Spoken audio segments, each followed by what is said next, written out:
People exchange hugs like greeting cards for sympathy, as if only to say it is cordial and customary, so here this is for you, my favor. Would you savor the touch of the blood of an innocent said abortion and the seas stay dormant as science fair projects never happen and big wheels lose traction as life fractions are condemned to biohazard bags?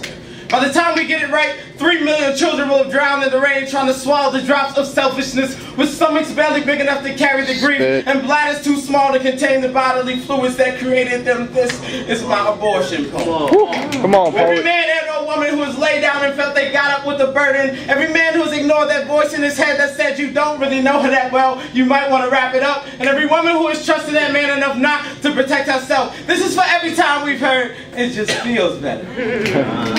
It just feels better. For every unexplained Dear John letter written by a woman who thought he was a good fuck, just not a good father. This is for the daughters who will never get to celebrate sweet 16s, the sons who will never get to spit sweet 16s because you're only 16 and 32 is too young to have a daughter 16. Doing this, you haven't affected the operator, but you've broken the machine that families run on.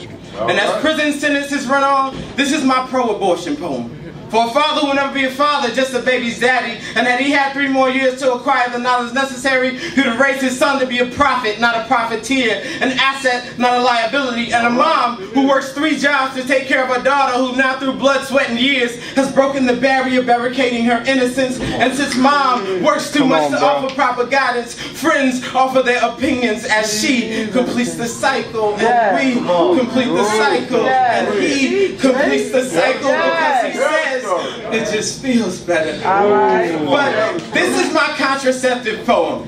To counteract the deception that men's brains lie within their erections, that affection is just a tool we use to make that connection with her, who should protect herself before she connects herself with a necromancer and not a healer, a finder and not a revealer, because at some point we are all lost and need someone to show us the way and not be it.